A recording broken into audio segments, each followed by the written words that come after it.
دیکھیے اگر نشأۃ ثانی آپ کے ذہن میں ہے تو ایک نوجوان اگر طے کرتا ہے کہ میں اپنا یہ پروفیشن تج کر اور صرف اپنے آپ کو اللہ کے دین کے لیے اور اللہ کی کتاب کے پڑھنے پڑھانے کے لیے وقف کرتا ہوں، تو موجودہ حالات میں یہ سب سے بڑی ہجرت ہے۔ پروفیشن ہے، کوئی اعلیٰ کیریئر نظر آ رہا ہے، امکانات ہیں، دنیاوی عزت ہے، وجاہت ہے، دولت ہے، بہرحال وہ سب کو اتنی تو نہیں ملتی، لیکن یہ کہ آدمی جب اس کو مطلوب بناتا ہے، کوشش کرتا ہے، تو آخر انسان ہی ہوتے ہیں جو چوٹیوں پر پہنچ جاتے ہیں۔ ان کے کوئی 4 ہاتھ اور 4 پاؤں تو نہیں ہوتے، 2 ہاتھ 2 پاؤں والی پہنچتے ہیں۔ لیکن یہ کہ انسان کو لمحہ بلمحہ ہجرت کرنی پڑتی ہے۔ اب یہ میں اپنے بارے میں بھی ایک تحدیثاً لنعمہ ایک بات آپ سے عرض کر دوں کہ ایک جیومیٹری میں کانسیپٹ ہے، آپ حضرات کے ذہن میں ہوگا کہ سرکل جو ہوتا ہے اس کے ہر پوائنٹ پر ٹینجنٹ اگر جائے تو اس کا رخ جو ہے بالکل وہ دوسری طرف ہوگا۔ ہر پوائنٹ پر ایک ٹینجنٹ ہے کہ جو کسی اور سمت میں لے جائے گا، رفتہ رفتہ یہ ڈائریکشن مڑتی ہے۔ میں نے ابھی جو یہ مقدمہ لکھا ہے حکمت قرآن کا، جو پرچہ آپ کے پاس ہے، یہ دعوت رجوع القرآن کا، 3-4 جملے میں نے لکھے جس میں وہ راز کی بات بھی بتائی، ڈاکٹر اسلم صاحب والی بات آپ کو بتائی میں نے، جو میرا مزاج انہوں نے دیکھا تھا کہ اس کے حوالے سے انہوں نے یہ بات کہی کہ اگر تم ادھر نہ آئے ہوتے تو وہاں ہوتے۔ اسی طریقے سے میں نے خود اپنا تجزیہ کیا ہے بارہا، میں نے وہاں لکھا ہے کہ یہ میں ہی جانتا ہوں کہ میرا رب مجھے کہاں کہاں سے بچا کر لایا ہے۔ سب سے پہلی ہجرت شعوری میں نے کی ہے کہ میرا معاملہ جو تھا میڈیکل پروفیشن میں وہ پیچھے والے لوگوں میں سے نہیں تھا، اور میں یقین کے ساتھ یہ جانتا تھا کیونکہ ہر طالب علم کے زمانے میں اساتذہ میں سے کوئی نہ کوئی کسی کا آئیڈیل بن جایا کرتا ہے۔ میرے آئیڈیل ڈاکٹر امیر الدین تھے، سرجن ٹاپ کے، اور میں یہ جانتا تھا کہ میں بن سکتا ہوں امیر الدین، بلکہ شاید ان سے آگے نکل جاؤں، اس لیے کہ اناٹمی کے جو سرجری کے لیے اصل جڑ بنیاد ہے اس کے رگ و پے میں اتر گیا تھا میں، اتنی وہ میرے ذہن کے اندر مستحضر تھی اناٹمی۔ مجھے جب وہ ہمارے ایک پروفیسر آئے ہیں، انہوں نے چارج لیا ہے، وہ فرسٹ پروفیشنل سے بہت ہی قبل، ڈاکٹر توسی،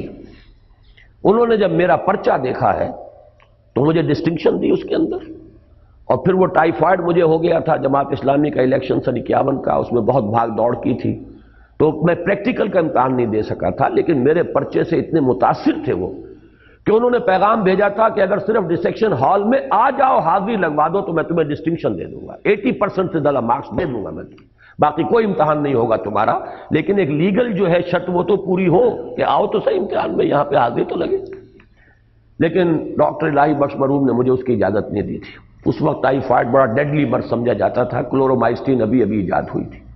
تو میں جانتا تھا کہ میں اگر اس اسٹریٹ لائن میں جاتا تو میں سرجن ہوتا۔ اس کے بعد آگے چلیے، جمعیت میں نے کام شروع کیا، کچھ صلاحیتیں تھی آخر بولنے کی، لکھنے کی، آرگنائزیشن کی۔ یہ جن لوگوں کو معلوم ہے، پنجاب میں جمعیت کو عوامی دور میں لانے والا واحد شخص میں ہوں۔ مجھ سے پہلے یہ چھوٹا سا ایک حلقہ تھا، اس کی کوئی عوامی حیثیت تھی نہیں۔ میں جب بنا ہوں لاہور کا ناظم اور پنجاب کا ناظم بیک وقت، تو ایک دم ایکسپلوژن ہوا ہے اس تنظیم کا۔ اس کے بعد میں نمایاں ہو گیا، جماعت اسلامی کے اندر بھی لوگوں کی نگاہیں مجھ پر اٹھیں، تقریریں میری پسند کی جاتی تھی، درس قرآن کا میرا شہرہ تھا، تحریر بھی کر لیتا تھا، عزم جو ہے اس کو ایڈٹ کر رہا تھا۔ لیکن میں نے خطرہ محسوس کیا کہ اگر اسی رخ پر میں بڑھ گیا تو میں ایک بہت ہی سستا قسم کا گھٹیا لیڈر بن جاؤں گا۔ میں نے کانشیسلی پھر ڈائیورٹ کیا اپنے آپ کو، اگر یعنی اس جمعیت میں جو میرا اس وقت کا کردار تھا اگر وہی جاری رہتا تو میں ایک سیاسی لیڈر بن گیا۔ بلکہ یہ لطیفہ ہے کہ پہلی میری عوامی تقریر جب ہوئی ہے نومبر 1951 میں،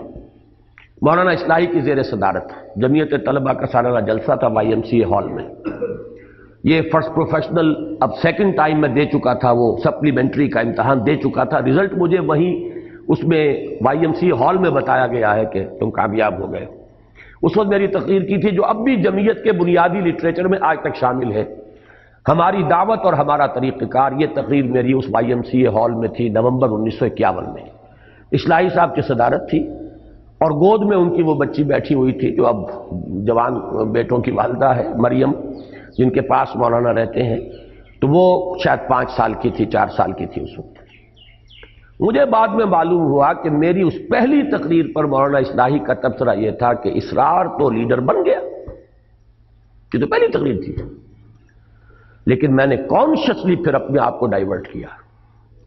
دوبارہ ہجرت کی میں نے کہ اس رخ پر اگر میں چلا تو بس ایک لیڈر بن جاؤں گا سیاسی، جیسے ہوتے ہیں سستے قسم کے لوگ، نہ فکر کی گہرائی نہ شعور، بس شور اور ہنگامہ اور بس وہ چلت پھرت۔ اس سے میں، اصلاحی صاحب اس وقت امیر جماعت تھے، مولانا مودودی جیل میں تھے، میں جیسے ہی رزلٹ میرا آیا ہے فائنل MBBS کا، ان کے پاس گیا کہ رزلٹ آ گیا، میں اب فارغ ہوں اور آپ بتائیے کہ میں اب کیا کروں۔ تو ان کے الفاظ یہ تھے، ان کا اپنا ایک مزاج ہے کہ میں تمہیں یہاں جتنے بھی یہ ہمارے جماعت کے تھے اس وقت، کئی یہ گشتی شفا خانے بھی تھے، 1-2 ڈسپینسریاں بھی تھیں، ان کے اوپر میں اوور آل انچارج بنا دیتا ہوں، تمہاری معاش کا یعنی تنخواہ وہاں سے ملتی رہے گی، باقی اپنی ساری امنگیں سیاست کے میدان میں پوری کرو۔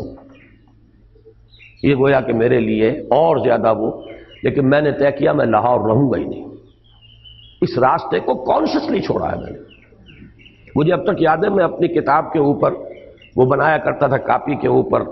کافی عرصے تک وہ کاپیاں میرے پاس محفوظ بھی رہی ہیں، جیسے چوسر کی سڑک ہوتی ہے، اس وقت میں یہاں کھڑا ہوں، ایک راستہ میرے لیے یہ، ایک راستہ یہ، ایک راستہ یہ، ایک راستہ یہ، کانشیسلی پھر میں نے سلیکٹ کیا کہ نہیں مجھے اس راستے پہ نہیں جانا۔ اس کے بعد جماعت اسلامی کا معاملہ تھا، تو یہ کوئی آسان کام تو نہیں تھا اختلاف کرنا مولانا مودودی سے، اس وقت جب کہ میری عمر 24 برس تھی۔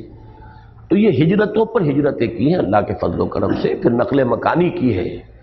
میں گیا ہوں ڈاکٹر عثمانی صاحب کے ساتھ اشتراک کے لیے کہ اب کوئی کام آگے کرنا ہے تو کیسے کریں گے، ورنہ میڈیکل پریکٹس، توبہ کیجئے، جس شخص نے محنت کر کے کسی جگہ پر اپنی ایک حیثیت بنائی ہو، ایک کلائنٹیج بنا لی ہو، وہاں سے ڈاکٹر ہل جائے بنا۔ میں نے اٹھایا اپنا بسترا طے کیا پہنچ۔ تو یہ ہجرتیں یوں نہ سمجھیے، تو قدم قدم پر ہجرت ہے، قدم قدم پر شہادت ہے۔ یہ جو صوفیاء کے ہاں شعر کہا جاتا ہے کہ کشتگانے خنجر تسلیم را ہر زماں از غیب جانے دیگر است۔ اللہ کا جو حقیقی بندہ ہے وہ تو ہر وقت اپنی جان پیش کرتا اللہ کے حضور میں، اسے کوئی ایک شہادت نہیں، لاکھوں شہادتیں دنیا میں نصیب ہوتی ہیں، نہ معلوم اس وقت اپنے آپ کو اس نے ہلاک کر دیا ہے اللہ کی رضا کے لیے، پھر ایک نئی جان ملی ہے، پھر وہ ہلاک ہوگی۔ تو یہ تو در حقیقت ایک ہی دم شعلے کی طرح بھڑک کر بجھ جانا نہیں ہے، مسلسل جلنا، اور مسلسل جو ہے ہجرت اور جہاد، ہجرت اور جہاد، یہ تو کنٹینیوس پروسیس ہے۔ بندہ مومن کی زندگی کا کوئی لمحہ اس دونوں سے، جو کہ ایک ہی عمل کے 2 رخ ہیں، ان سے کبھی خالی ہو ہی نہیں سکتا۔